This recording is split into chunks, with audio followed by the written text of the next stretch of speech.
The British monarch has given her blessing for Prince Charles' wife, Camilla, to be called Queen Consort. The walls of Buckingham Palace had held secrets for centuries, but nothing prepared the monarchy for the storm that was about to unfold. It began in hushed tones among staff, whispers carried down hallways that had once echoed with the steady rhythm of tradition. Queen Camilla, once seen as a stabilizing partner to King Charles, was at the center of a scandal that would shake the family's image to its core. The first sign came not from a bold announcement, but from something far subtler: missing heirlooms from the royal vault. The royal vault was among the most secure spaces in the palace. Inside were jewels that told the story of Britain itself, from coronation crowns to gifts from foreign rulers. But what caught everyone's attention was the absence of a pair of pearl earrings once belonging to Princess Diana.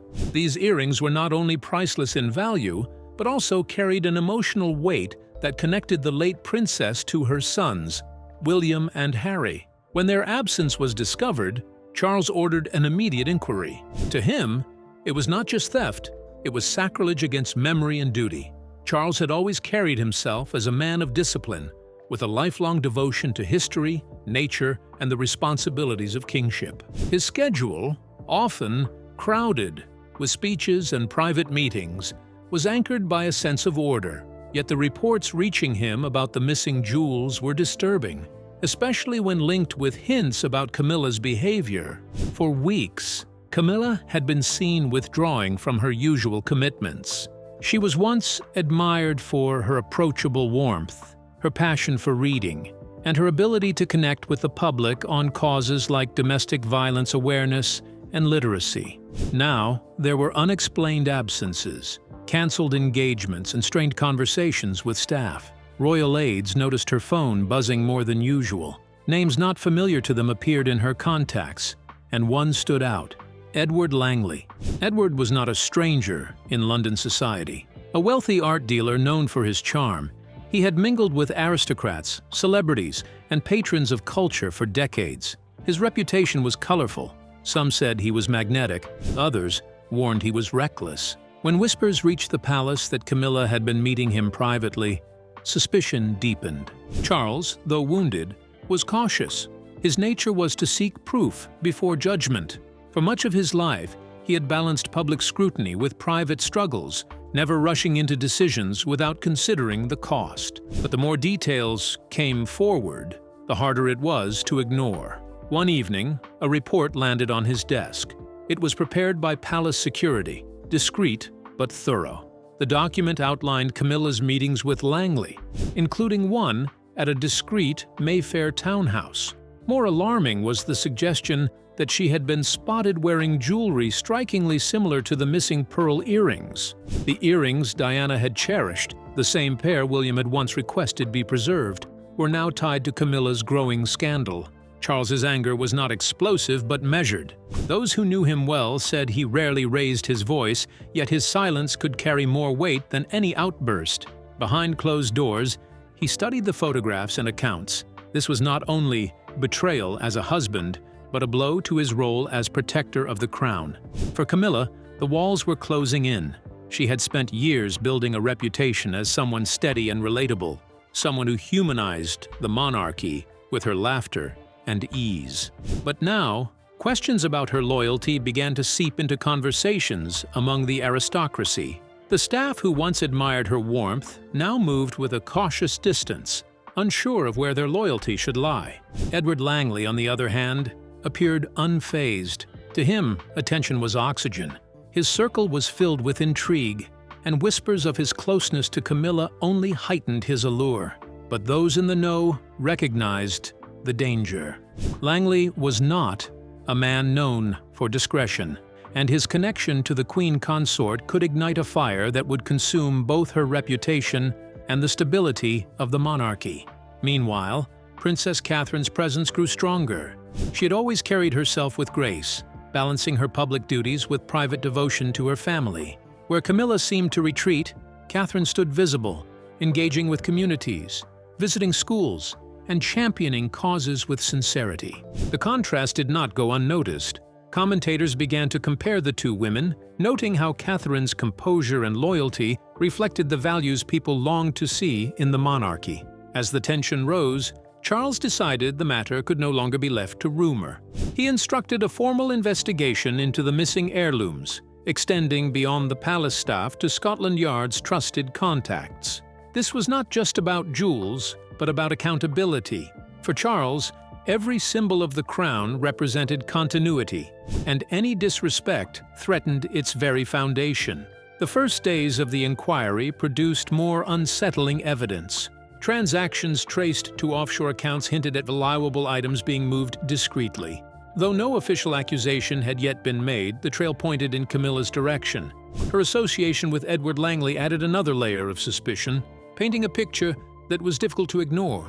Camilla sensed the tide turning against her. Once confident in her ability to win over both the public and Charles, she now found herself under watch. Conversations with aides grew sharper. Her smiles at public events seemed forced, her eyes shadowed by the knowledge that people were talking. Behind her composed appearance, she was fraying.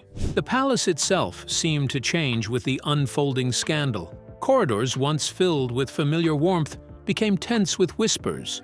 Every member of staff knew something was amiss, though few spoke of it openly. The monarchy had faced crises before, but this felt different. This was not an external challenge, but one rooted deep within the family.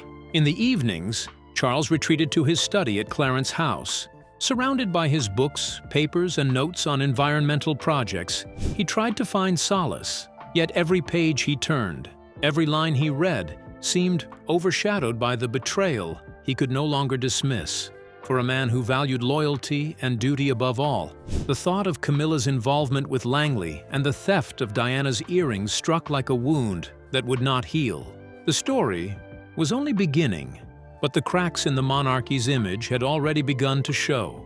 The investigation into the missing jewels gathered pace with a determination that left no corner of the palace untouched. King Charles had given his instructions with the kind of calm resolve that his staff understood as final.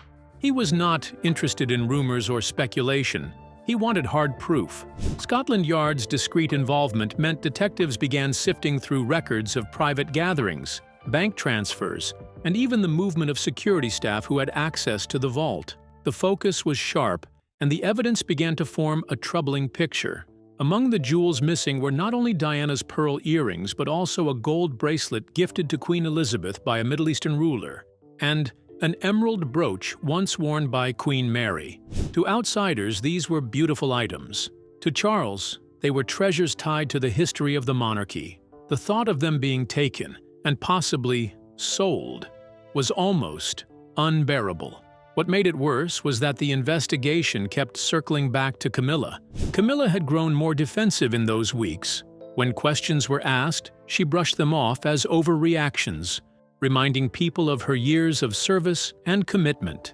She leaned on her usual charm, the same warmth that had won over many in Britain, who had once resisted her presence in the royal family. But this time, charm was not enough. Each day brought more findings, and each finding seemed to weaken her position further. Charles received daily updates from the lead investigator. The tone of those meetings shifted from cautious respect to blunt clarity. A document presented one evening laid it bare. Photographs of Camilla entering Langley's townhouse with a jewelry case, financial links between one of Langley's galleries and a private account associated with her household staff, and reports of her being seen in pieces that had not been logged for public appearances. For Charles, this was betrayal written in black and white. The confrontation came in Clarence house, not Buckingham Palace. Charles chose that setting deliberately. It was more personal, away from the grandeur that might shield or distract. He summoned Camilla to his study, the room filled with books, framed photographs, and notes on his beloved causes had always been a sanctuary for him. That night, it became the stage for one of the most painful conversations of his life. "Camilla," he began, his voice steady but edged with steel, "I need you to answer directly. Where are Diana's earrings?" Camilla's face stiffened.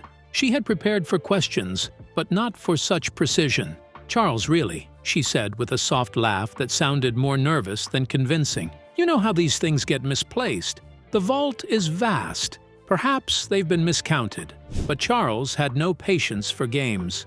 He pushed a file across the desk toward her. Inside were photographs and statements, enough to erase any pretense of misunderstanding. Camilla glanced at them, her composure faltering.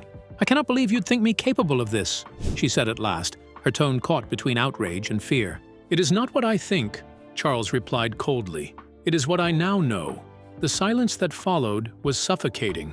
Camilla tried again, insisting that her friendship with Edward Langley had been exaggerated, that the jewels were safe and would soon turn up, but her words rang hollow against the weight of evidence. Charles, who had spent much of his life fighting for credibility and respect as heir, felt the deep sting of betrayal, not only as a husband but as a king. That night marked the beginning of her formal fall. Charles instructed that Camilla be stripped of access to the royal vaults. Guards who had once opened doors for her were told to refuse entry. Her schedule of royal engagements was reviewed, and several appearances were cancelled quietly. The press had not yet been informed of the full scale, but whispers from inside the palace were already seeping out. When Camilla realized the restrictions being placed on her, she protested bitterly. She reminded Charles of the years she had stood by him, of how she had supported his work and steadied his role during the transition to kingship. But Charles did not bend. For him, trust once broken could not simply be patched with words. Inside the family, tensions grew sharper. Prince William, deeply protective of his mother's memory, was furious at the suggestion that Diana's earrings had been mishandled, let alone stolen. While he did not speak publicly, his disapproval was clear in private circles. Harry, still estranged in many ways, was contacted quietly. Even from abroad, he expressed disbelief that such an item could go missing. The earrings were not just ornaments, they were pieces of their mother, fragments of memory that could never be replaced. For Charles, the weight was immense. He had devoted his life to preparing for kingship, to preserving the monarchy for the next generation. Now, he faced the reality that his wife's actions might tarnish everything he had worked for. At night, he walked the palace gardens alone, reflecting on how the monarchy had endured wars, scandals, and political battles, yet nothing wounded as deeply as betrayal from within. Camilla, on the other hand, grew more isolated. Friends who once sought her company became scarce, worried that association with her might harm their reputations. Invitations dwindled, and when she appeared in public, her smiles seemed strained under the pressure of watchful eyes. She turned to Langley for reassurance, but his charm could not erase the damage. If anything, his continued presence only deepened suspicion. When word of Camilla's betrayal finally broke into the public sphere, the reaction was swift and unforgiving. Newspapers splashed headlines across their front pages about missing royal heirlooms and unanswered questions around the queen consort. Though the palace had hoped to keep details contained, leaks from within and whispers from those close to Edward Langley ensured the scandal could no longer be silenced. The revelation that Princess Diana's pearl earrings were at the heart of the investigation turned outrage into fury. For the British public, Diana was more than a former princess. She was an icon of compassion, remembered for her warmth, her courage, and her ability to connect with ordinary people. The thought that Camilla, who had long lived in Diana's shadow, might have betrayed not only Charles, but also Diana's legacy, struck a deep nerve. Commentators on television spoke bluntly about the symbolism, jewels that belonged to the people's princess disappearing in the hands of the woman who had replaced her. The narrative was damning.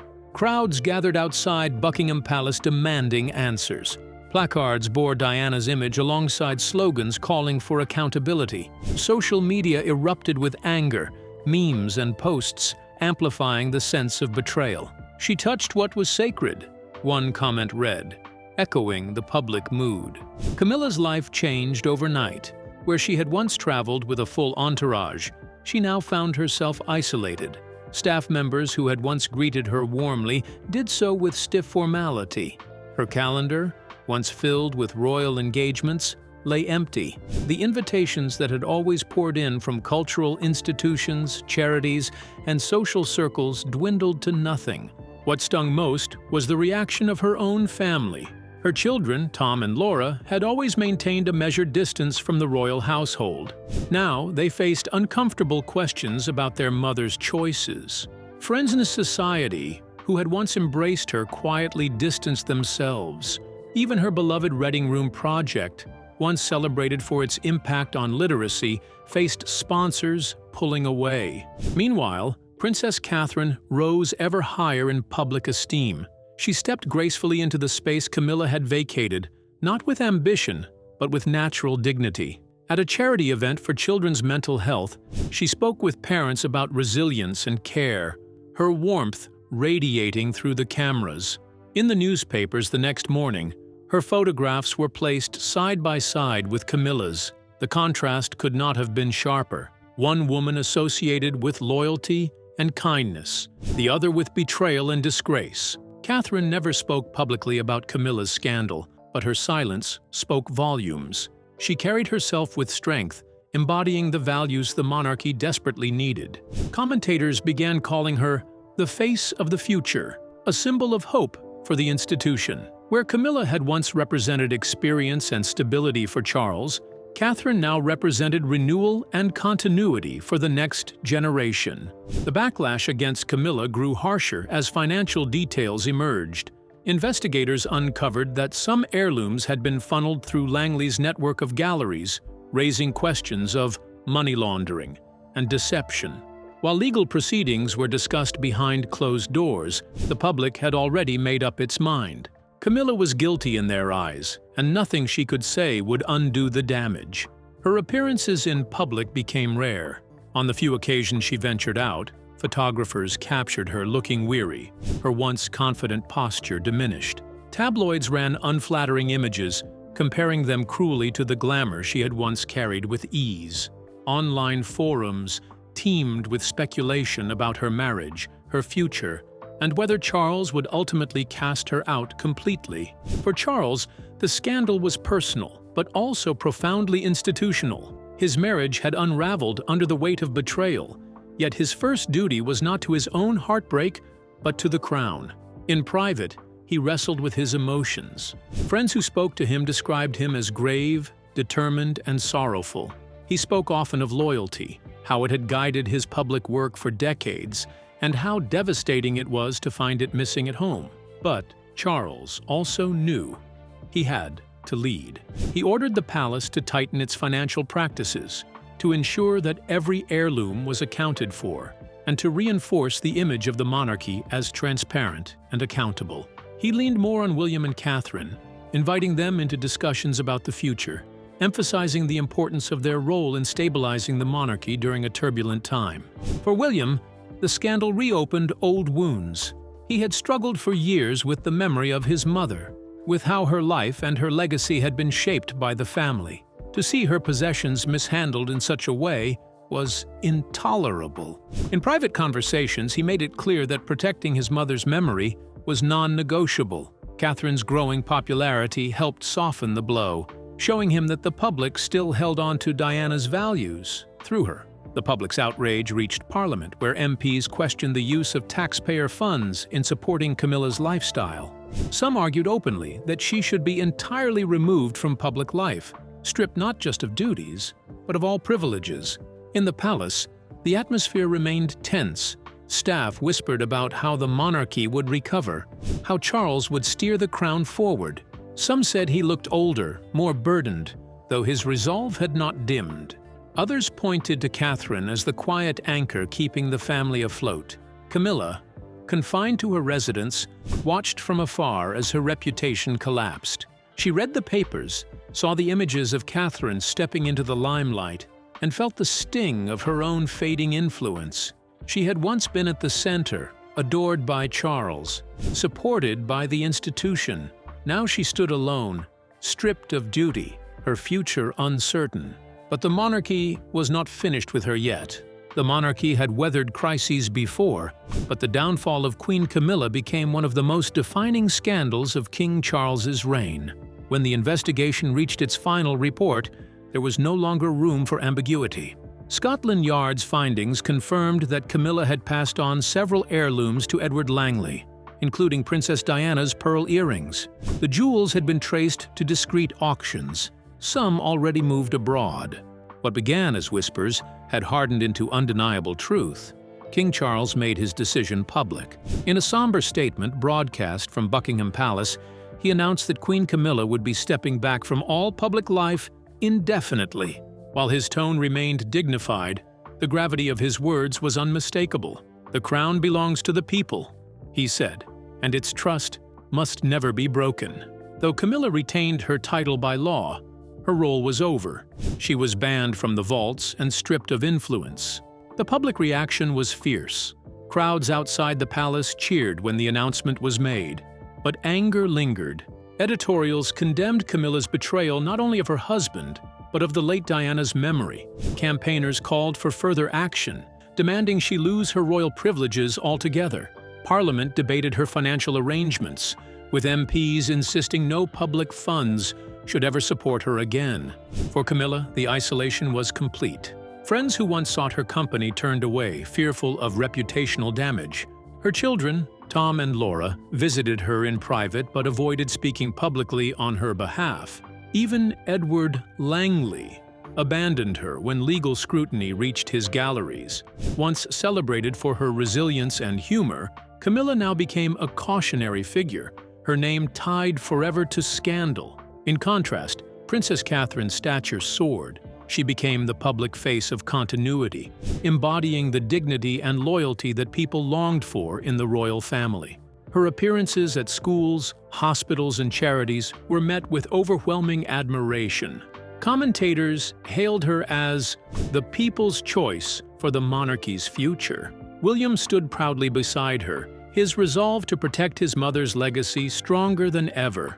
In Catherine, the public saw not only Diana's spirit, but also a modern, steady hand for the years ahead. Charles, though deeply wounded, did not falter. He poured his energy into reinforcing the monarchy's values of service and duty. His speeches grew sharper, his focus clearer. The palace underwent reforms to ensure transparency in finances and security of its treasures. In his private reflections, he admitted to friends that betrayal had nearly broken him, yet he also believed it had forced a reckoning that could strengthen the crown. Queen Camilla's place beside the king remains firm, yet it carries tension for those who wonder what this means for the younger royals. Charles, steady but burdened, finds himself walking a path where every word and every decision is studied more than ever. And while the story of the monarchy feels far from reaching its final act, what happens next will depend on how these figures face one another within the palace walls. What do you think? Has Queen Camilla's betrayal left a wound the monarchy can never heal? Or will King Charles and Princess Catherine guide the crown through this storm? Share your thoughts in the comments below. We'd love to hear from you. Remember to like, share, and subscribe for more. Also, click the following video shown on your screen. You will enjoy it.